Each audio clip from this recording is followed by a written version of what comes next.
Agora, oficialmente, o nosso livro, nosso estudo de hoje é no livro de Ruth. Podemos abrir lá?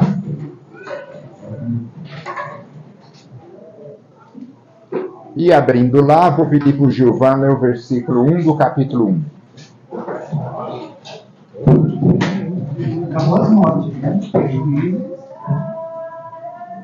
Bom, veja só. Aquelas mortes que estavam existindo lá, aconteciam como? Matada. Morte matada, tá certo? No livro de Ruth vai ter morte?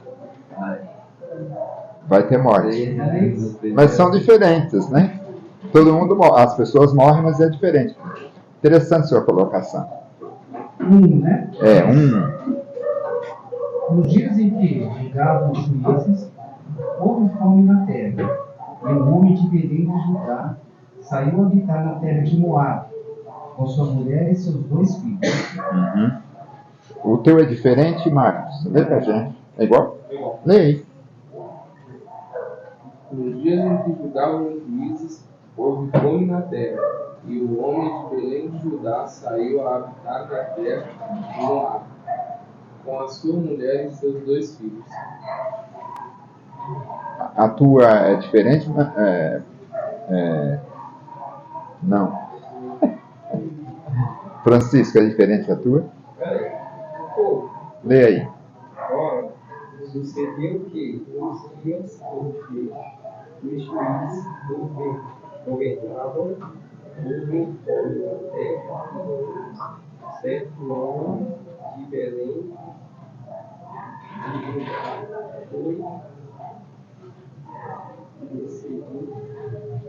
Foi residir temporariamente na terra de Moabe, ele, a sua esposa e seus 2 filhos. Interessante, Só o começo que é diferente. Mas aí, Francisco, está escrito que ele foi viver temporariamente, né? Diferente dessa parte. Como é que ele sabe que é temporariamente, irmão? É porque ele saiu por causa de um problema, não foi? Fome. Fome na terra. Hoje nós temos muito disso, né, irmãos?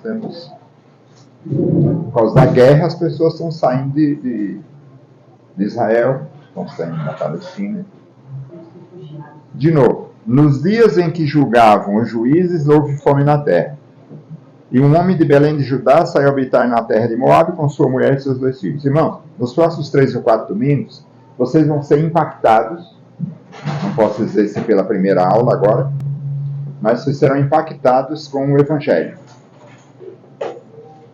E é muito interessante que nós tenhamos gosto pela leitura do Velho Testamento, porque ele é a nossa história indo para Cristo, né? Eu vou trazer algumas informações, mas os próximos professores vão tratar disso com mais profundidade. E é uma boa desculpa para mim não tratar com profundidade, dizendo que eles é que vão tratar com profundidade, porque eu não quero estragar a aula deles. Aí fica mais fácil para mim. Vê se vocês concordam com o que eu vou dizer. Primeiro,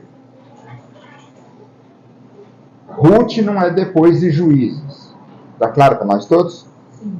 Os que começam a ler, estudar a Bíblia. Talvez aqui o mais novo entre nós seja o Francisco, mas tem notícias de que lê a Bíblia todo dia.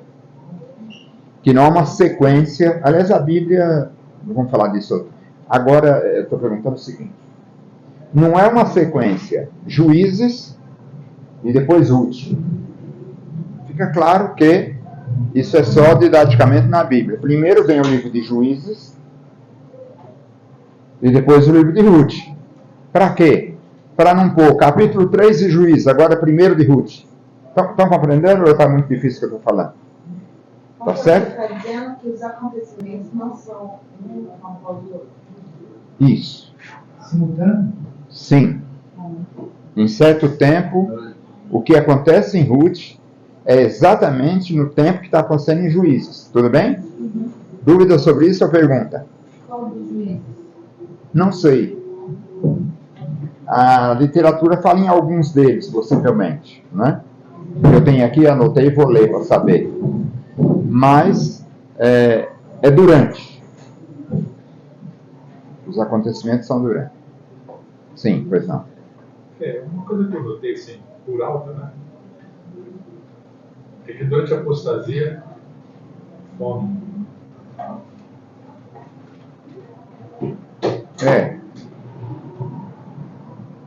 Eu não sei se ali, pastor Cláudio, nós temos fome, que pode chegar no Brasil, se a guerra da Ucrânia trouxe fome no Brasil. Alô, câmbio? Porque hoje tudo está interligado. Então, a guerra em Israel, se ela se expandir, pode trazer para nós um monte de consequência. Ali, a guerra em Israel deve ser coisa natural, trazer fome, falta de produto, etc. Mas, esse é o primeiro. Então, estou falando, se os irmãos concordam que os acontecimentos em Ruth ocorrem com os acontecimentos em Juízes, tudo bem? Você tem aí quais são os inquéritos de Juízes? Eu não tenho aqui exatamente, mas eu lembro que foi logo no começo ali, talvez entre Otniel ou tem que ser depois de Ehud, porque tem aquele problema com Moab. Aquele livro lá que você mandou, ele fala aqui, né? Eu vou procurar aqui. Segundo ponto. Tá bom. Segundo ponto. Esse é mais forte. Os acontecimentos em Juízes são homens planejando os acontecimentos. Ou não?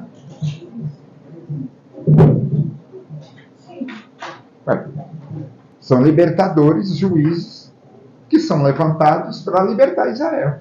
Então eles, se você lembrar de Débora e Baraque, eles planejaram aqueles acontecimentos. Se você lembrar de Sansão, ainda que os acontecimentos sejam errados, mas eles planejaram a maioria dos acontecimentos. Tudo bem? Agora, os acontecimentos em Ruth não são planejados.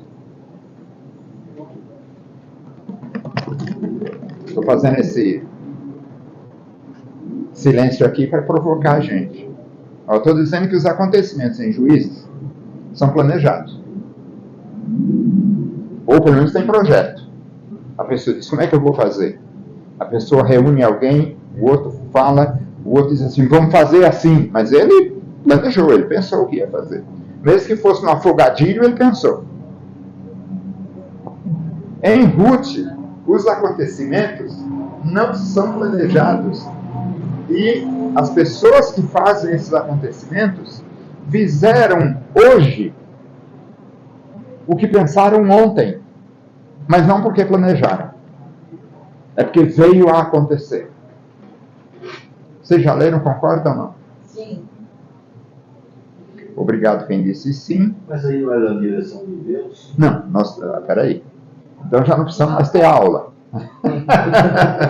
Porque tudo é Deus. Até as coisas ruins, entende? Mas quando Deus dá uma coisa pra gente, a gente faz sem saber que é Deus, sim ou não? Sim.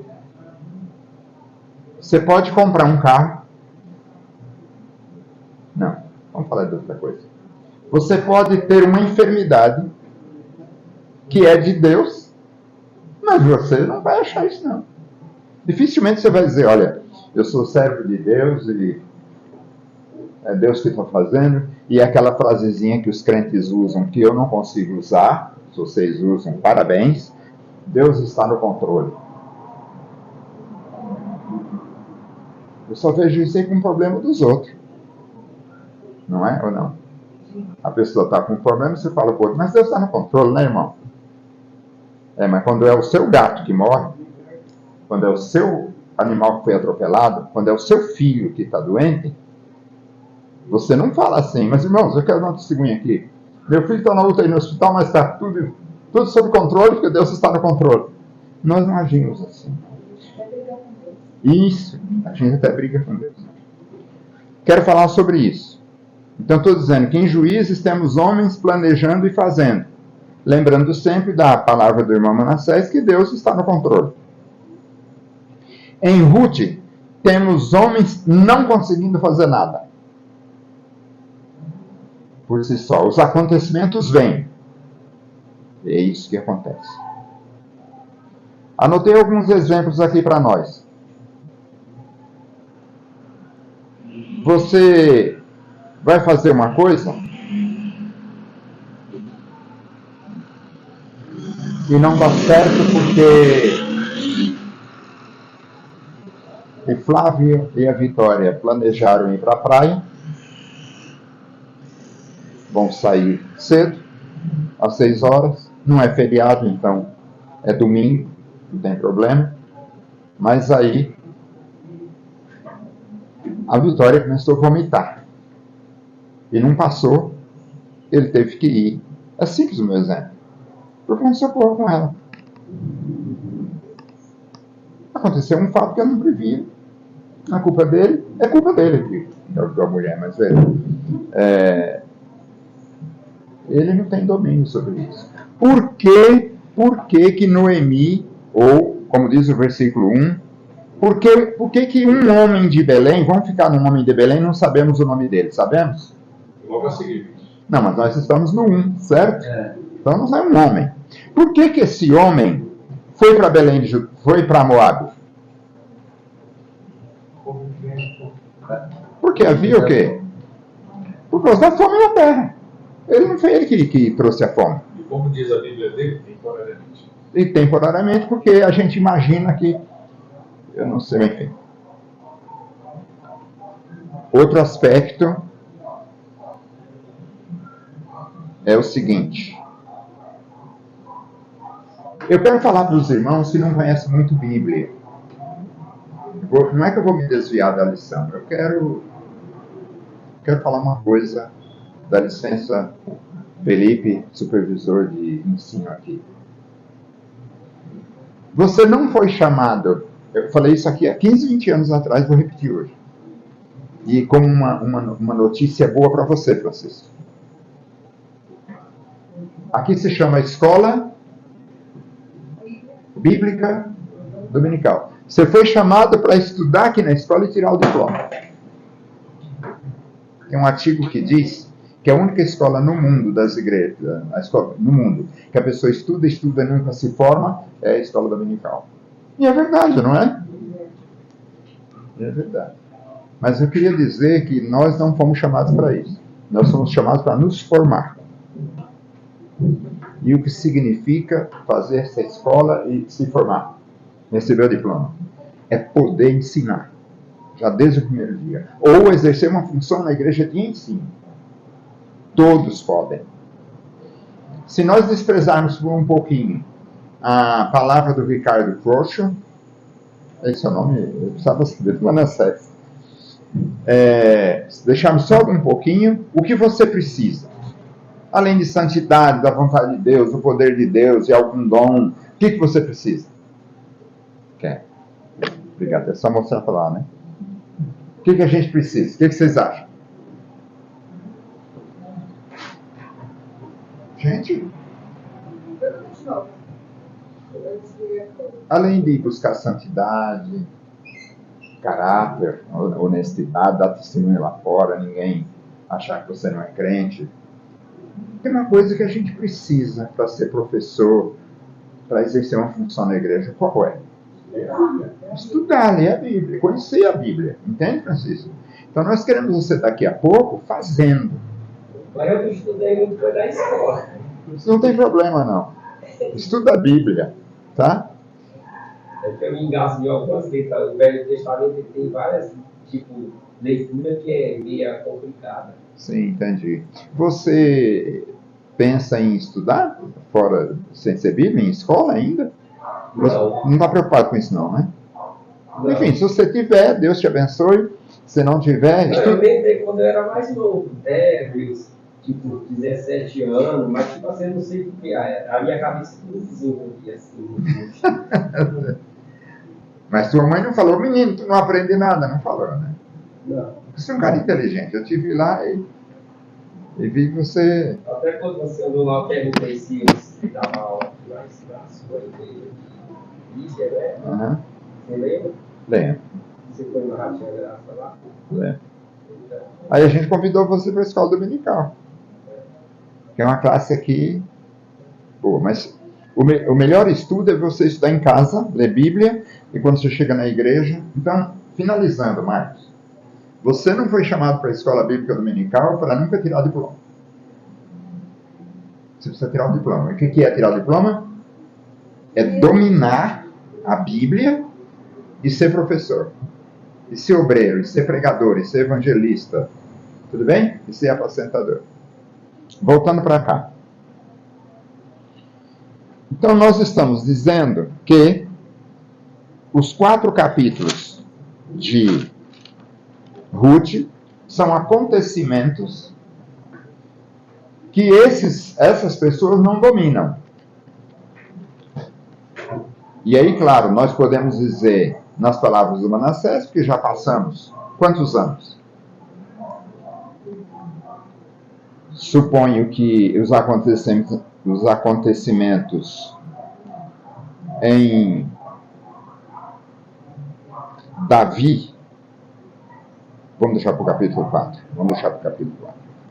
Então, alguns nomes nós precisamos decorar na Bíblia. Francisco, Marcos.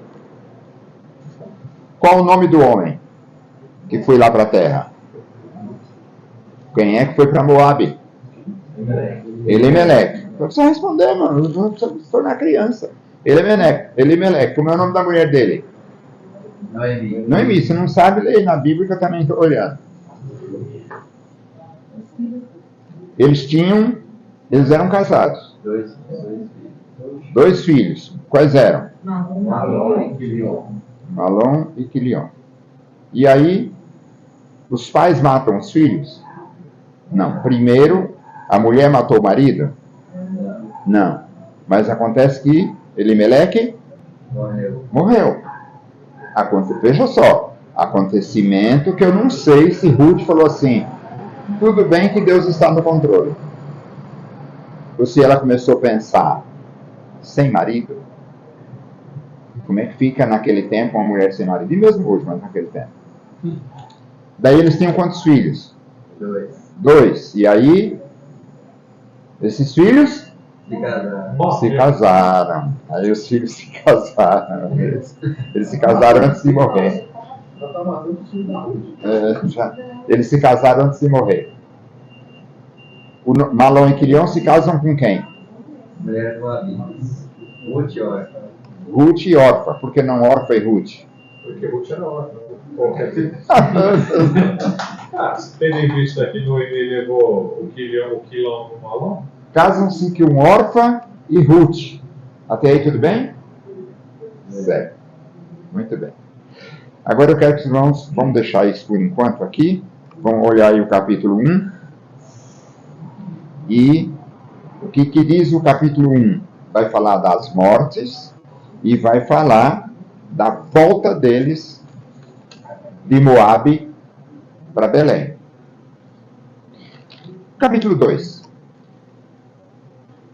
No capítulo 2, o que nós vamos olhar no capítulo 2?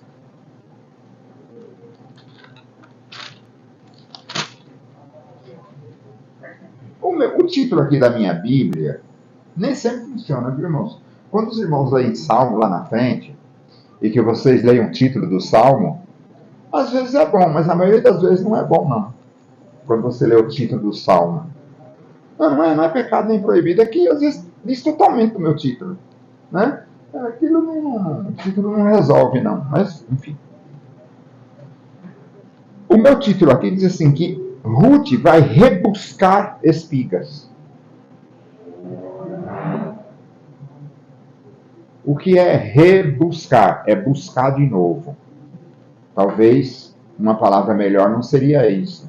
Significa o seguinte, que tem a colheita, e na colheita cai no chão restos. E se for espigas, também cai.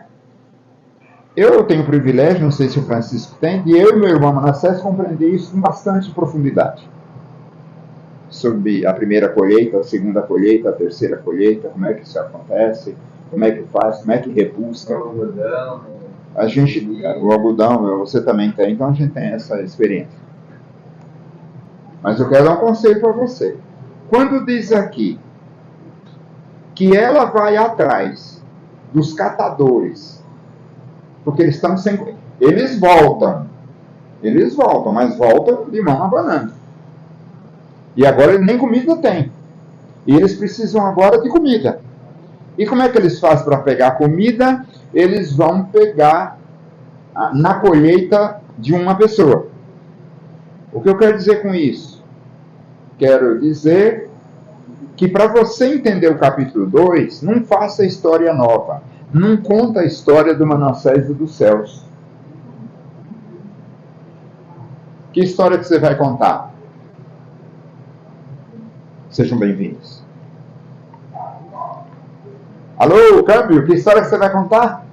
Pra você compreender essa colheita aqui? Não, mas como é que você vai compreender que ela chega na terra de um desconhecido e começa a colher o que caiu lá? Eles ainda vão voltar para colher aquilo, não é furto? Calma. Por isso que é ruim o professor está na sala, né? Porque eles não aguentam esperar. Então, olha o conselho que eu estou dando para os irmãos que querem ser apacentadores. A Bíblia se explica pela Bíblia. Então você vai ter aí o entendimento do capítulo 2 na Bíblia. Existem regras de Deus na Bíblia sobre colheita. Se deve colher tudo, se deve deixar um pouco, se deve fazer a segunda colheita, está na Bíblia. Eu estava conversando com um irmão essa semana sobre pet. E eu disse que o único pet que está lá na Bíblia é qual? É o de Deus e o dos homens. O dos homens é o que eles querem pegar, certo? Eu não vou ficar nisso não, só vou dizer o que eu estava falando, que é falar de Bíblia. Então, nós temos nos homens, o que nós temos na Bíblia que o homem fez? Qual foi o pet do homem? Ok. Foi uma cabritinha, certo? É que não foi o homem que pegou a cabritinha. A experiência disso foi a cabritinha que pegou o homem, que ficou junto com ele. Mas existe um pet que está na Bíblia, passarinho. E então, Deuteronômio nos fala do pet. Se o pai quiser levar um filhotinho de pássaro para os seus filhos, pegará no ninho, mas deixará lá. Então tem regras. O que quer dizer com isso? Vocês que são professores, são crentes novos que estão lendo Bíblia, gostem da Bíblia, se interessem pela Bíblia. Por isso não tem sentido, nós que estamos aqui, ler Bíblia só o Novo Testamento. Não tem sentido. Não, você deve ler o Novo Testamento. Mas você quer ser um professor? Leia toda a Bíblia. Você pode se ajudar pegando livros bons. Mas não fique só nos livros. Não aprenda a Bíblia pelos livros. Primeiro aprenda a Bíblia pela Bíblia. Mesmo que você não entende, lê. Amanhã você diz, isso aí está na Bíblia. Capítulo 3.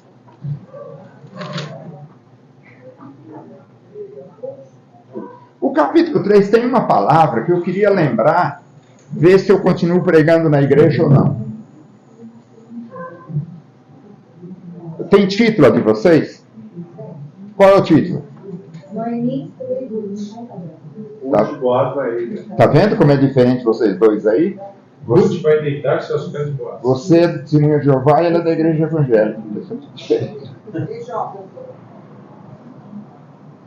Quem tem aí, mais gente tem na eira? Na eira? Tá. Aos pés de Boaz. Então vai ter um encontro aonde? Gente, está escrito aí. Vai ter um encontro desses dois na Começa com E e termina com ira. Eira. Aí vem minha pergunta. O que é eira? Nem eira, nem beira. Nem eira, nem beira. O que é eira? Hã? Mas você sabe porque você é agricultor, é fazendeiro, como é que fala? Os ricos do Brasil que tem tudo, as terras são deles, como é que fala? É o dono das terras. Mas tem uma palavra. Fundiário. Latifundiário? Latifundiário. Eu quero saber se vocês sabem por causa da pregação. Alguém lembra? Chico, tá vendo como pregação às vezes não funciona? Mas o eira na Bíblia não é um pedaço de terra, um terreno? Não, é um terreno, mas é onde põe a colheita. Não é tudo isso, não. É só um pouco de mata nativa. Tá vendo? Eira, vocês não lembram? Eu estou mudando minha pregação. Terra plantada alguma coisa. Não, é o lugar É onde da coloca colheita, pra onde secar, coloca a colheita. Coloca para secar a colheita. E aqui diz que o dono das terras e da colheita dormiu lá na colheita. Meu pai já obrigou o Manassés a dormir lá na colheita. Tadinho, ele era o piorzinho lá, o mais chato, o mais ruim. Né? Então, por quê? Ele foi obrigado a dormir lá? Porque não deu tempo de recolher na eira.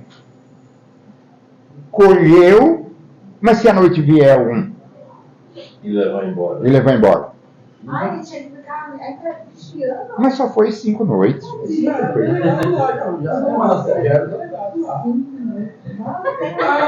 que ele se tornou delegado. Ele foi treinado. Então, quando nós falamos de eira, aqui em Ruth, nós lembramos de que nome? Qual é o dono da eira? Boaz. Certo? Nomes. Professor de escola dominical, crente tem que ter nomes na Bíblia na cabeça. Você precisa decorar trechos da Bíblia. Não é porque você vai para o céu por isso, é porque você é professor. Não tem como a gente falar de um trecho bíblico na Bíblia e você dizer, não, por esse eu não passei, não. Não me lembro. Normalmente, o professor, ele lembra de quase tudo na Bíblia. As coisas que ele não lembra, não lembra. Significa que Ele sabe. Exatamente. Ele tem conhecimento. E no capítulo 4, vai ter um casamento. E quando vocês lerem, vocês que querem receber diploma na escola dominical, cuidado para não ficar fazendo críticas sobre o fato de que uma mulher chega para o homem, diferentemente da nossa cultura, e diz: você quer casar comigo? Como acontece isso no Brasil? Acontecia, né? Pastor? Acontece mais. Acontecia no Brasil? O que o homem pedir para. Não, a mulher. Não. Hoje em dia nem se fala mais nada. Sim, eu sei. É verdade, tudo é verdade. Mas quando acontecia a mulher chegar para um homem e dizer assim, tudo bem? Só queria falar uma coisa para você. Eu estive reparando, e como eu soube que você é solteiro, e você está a fim de casar, procura dar uma olhada aqui nesse partido. Quem sabe funciona, porque no Brasil nós não temos essa cultura, né? Então cuidado para você não analisar o capítulo 4 sob um ponto de vista teu. Mas o capítulo 4 vai terminar com uma coisa maravilhosa. Cadê o fim do capítulo 4 que eu não acho nessa Bíblia? Achei. É um casamento, e esse casamento gera filhos. E lá você vai ver que desse casamento nasceu Davi, o rei Davi. Na sequência, claro, de uma quarta geração. Bom, eu fiz um resumo aí, porque você vai ver muito disso aqui, como é que fala? Nas aulas, os professores falando e refalando. Voltemos para o capítulo 1. E voltando para o capítulo 1, eu vou pôr um slide aqui. Que horas são, por favor? 11, porque eu eu quero ver como é que os irmãos... Eu vou passar um videozinho para os irmãos e vou ficar olhando para a cara de cada um. Porque é um vídeo para crianças de 4 anos. E eu quero ver se vocês se portam como crianças ou como adultos. Brincadeira. Como é que eu faço? É só apertar? Apertou? Não?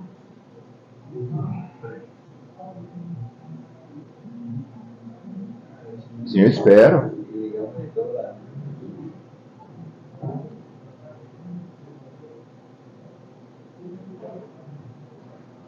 Esse monitor aqui desligou? Peraí. Passa mais um componente.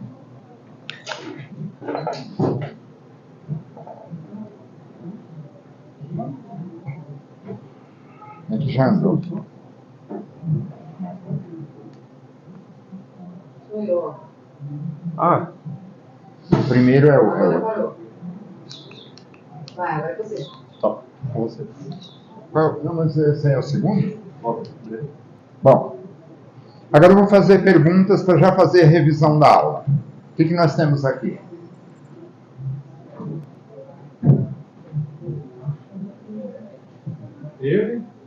Elimeleque e Noemi, o que eles são? Onde moram?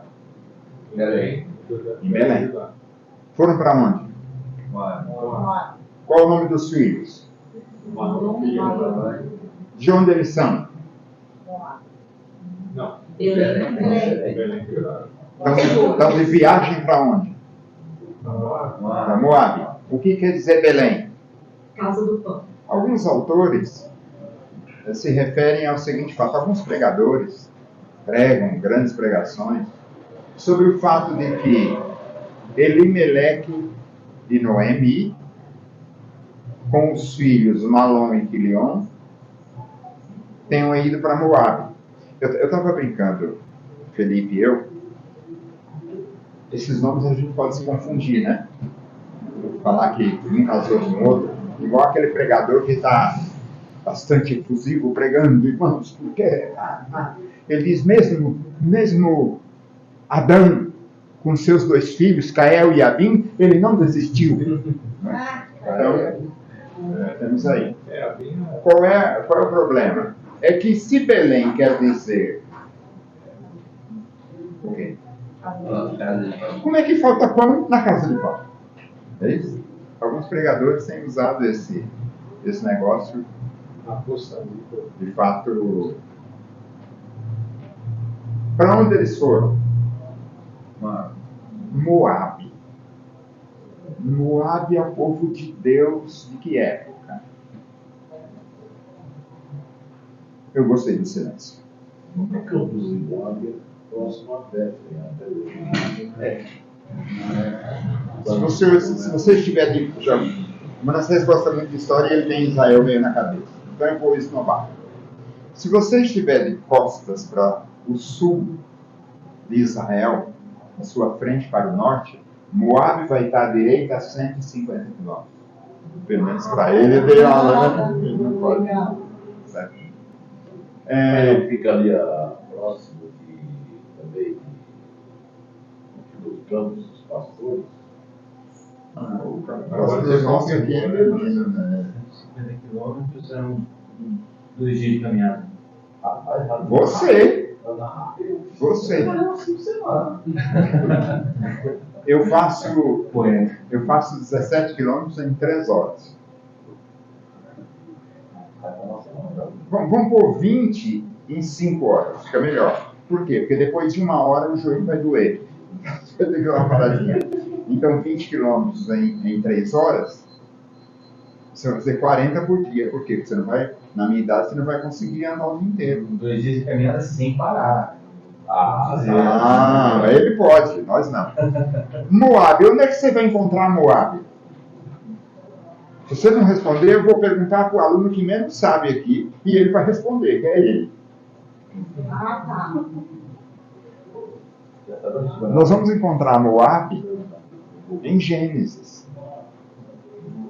Mas não com o nome de Moabe. Nós vamos encontrar com Ló. E assim vai. Campos de Moabe. Olha lá. A gente diz que tem duas histórias acontecendo. Do lado esquerdo e do lado direito. Do lado esquerdo temos os juízes e do lado direito temos Elimeleque, Noemi, Malom, Quilion, Orfa e Ruth. Tendo uma história que você percebe, claro, que é o plano de Deus, que a história de Juízes vai terminar em alguma coisa que Deus está no controle, mas Ele está preparando uma solução que nós não pensamos. Ou seja, eu gosto muito da palavra do Felipe Bernardo, quando diz que mesmo dentro dos nossos pecados e misérias e tal, Deus está trabalhando e providenciando alguma coisa melhor. E trazendo para nós, que é esse caso aqui. E acontecimentos em Moabe. Será que é em Moabe mesmo? Sim. Elimeleque morre em Moabe, não é isso? Você já pensou? Malom e Quilion se casam. Com quem? Com Orfa e Ruth. Vou fazer uma pergunta para você. Você já tem histórias? A internet hoje com as histórias de crime, tantas histórias, está tão diversificada. Os tipos de morte, e de como se mata, e de como se enterra, e de como esconde o corpo, e de viagens, estão tão complicadas. Você já viu história assim de pessoas que saem do Brasil na esperança e vão para Portugal? Saem do Brasil na esperança de melhora, vão para os Estados Unidos, e chegam lá, morre o marido, morre os filhos, filho único, morreu numa esquina porque atiraram nele. Fica uma confusão. Como é que será que se sente? Eles estavam sabendo que eles são instrumentos de Deus. Deus está usando eles. E aí, Malom e Quilion morrem lá também. E o que acontece? Fica quem? 3 pessoas ficam. Quais são? Noemi, Ruth e Orfa. E acho que não tem mais. Isso. Aí eu vou passar um videozinho de 3 minutos ou 2 pra gente. Vídeo para criança, tá bom? Vamos ver.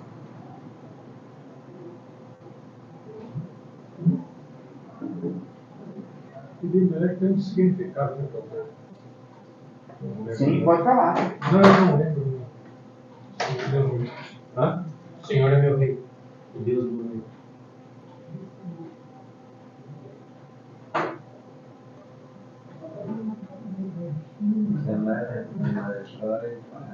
Eu tenho que fazer alguma coisa? Não, é você, né? Cara, não é de 2, 3 anos.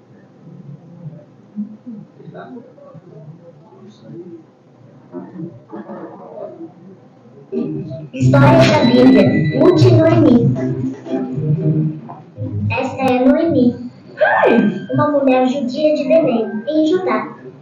O marido de Noemi levou ela e seus 2 filhos para viver em um país chamado Moabe, porque havia uma fome em Judá, ou seja, não havia comida suficiente para eles comerem. Enquanto estavam em Moabe, o marido de Noemi morreu e seus filhos se casaram com 2 mulheres moabitas chamadas Orfa e Ruth.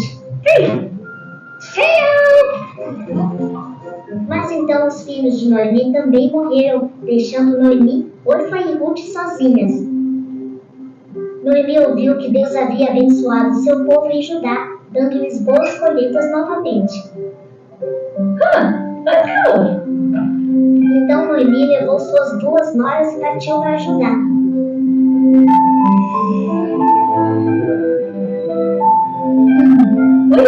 No caminho, Noemi disse às suas noras para voltarem para as casas de suas mães. Todas choraram e depois Ruth e Orfa disseram a Noemi que queriam ir com ela para o seu povo. Mas Noemi disse a elas para voltarem para casa e se casarem com outros homens. Todas choraram novamente e Orfa se despediu. Ruth, porém, se apegou firmemente a Noemi, embora Noemi lhe dissesse que ela deveria ir como Orfa fez. Mas Ruth disse: não me peça para deixá-la e voltar. Onde quer que você vá, irei, onde quer que você viva, viverei. Seu povo será meu povo e seu Deus será meu Deus. Quando Noemi viu que Ruth estava determinada a ir com ela, ela não disse mais nada. Então Ruth e Noemi voltaram para ajudar. Quando as pessoas em Belém viram Noemi, ficaram animadas. É Noemi! Mas Noemi disse: chame-me Mara, pois o Todo-Poderoso tornou minha vida muito amarga. Quando Ruth e Noemi retornaram, era tempo de colheita em Belém. Ruth foi colher grãos no campo de um homem chamado Boaz.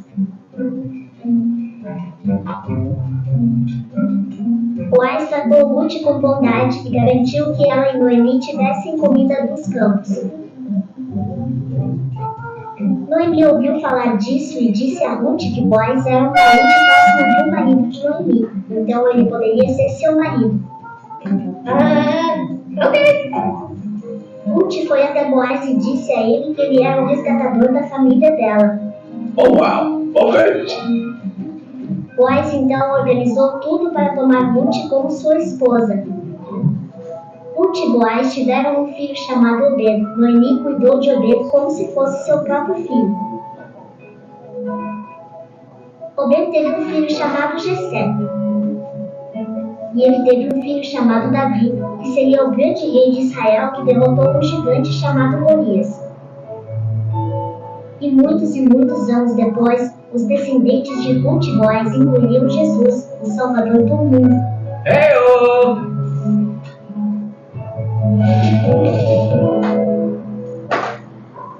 Compreenderam, crianças? 3 observações. Uma delas o Felipe já fez bastante aqui. É o seguinte: Juiz está sempre dizendo, naquele tempo cada um fazia o que queria porque não havia rei em Israel. Dava a impressão que, havendo rei, as coisas funcionam, mas não funcionaram, né? O Felipe concorda com alguns teólogos que diz que era uma propaganda política, não é isso? Propaganda de um sistema de governo. É bom ter rei, etc. Então quem defendia essa tese falava assim. Uma outra observação interessante que eu estou aprendendo é a seguinte. Quantas eram as noras? 2. Como é que Deus age na vontade das pessoas? Eu não sei. Nem os calvinistas sabem. Para não ficar... Calvinista é aquele que crê na eleição, nos 5 pontos, etc. e tal. Mas quando alguém pergunta um calvinista, por que Deus faz isso? A resposta é muito simples. Não sabemos. E eu trago essa colocação aqui que me impacta. 2 noras.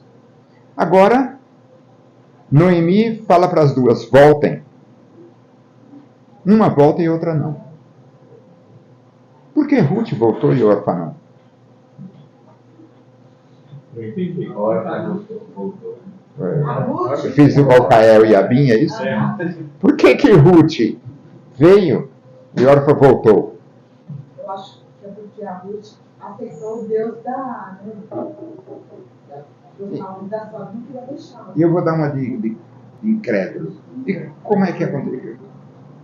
Por que ela aceitou assim? Por que ela se converteu? A Ruth, né? O convite da Noemi, o jeito que ela se portava quando ela era, então, através dela, aceitaram o Deus da sogra. Não, mas Eu poderia perguntar também, por que Elimelec morreu? sim, Por que aconteceu tudo isso, né? Podemos também pensar se às vezes a Noemi poderia ter falado muito sobre o seu Deus para ambas ou para uma delas. Mas isso nos traz uma lição muito importante. Eu quero defender aqui que é muito mais complicado esse homem de Ruth, muito mais. Porque ela era moabita se ela voltasse a Israel, ninguém ia se casar com ela. Porque mulher moabita tinha a fama. O povo de Moab foi muito ruim para Israel. E ela diz assim, Felipe: Ela estava viúva. o teu Deus será o meu Deus. Ela não ia se casar de novo. Noemi fala assim: eu não tenho mais marido, eu não tenho filho. Se eu tivesse grávida, você ia esperar ele crescer para você se casar? Mas eu pergunto, ela não tinha perspectiva nenhuma. Vocês vão trazer isso, os professores, não vão? Vão repetir essas coisas. Foi uma decisão que assim, não é simples, sabe? Porque ela gostou de Deus. Assim. Ninguém esperava fazer isso. A decisão mais fácil era de órfã. Eu vou voltar para minha terra, lá eu consigo um marido, lá eu consigo me casar, eu consigo ser bem cuidado, lá em Israel eu vou ser discriminada. Aí vem a pergunta dela, já que você teve coragem de responder. Noemi teria gostado dessa decisão? Será que Noemi não estava a fim de que as duas voltassem? Sim. Será que Noemi não queria vir sozinha? Será que... Quais são as implicações disso? Mas eu quero a implicação para hoje. A implicação para hoje é a seguinte.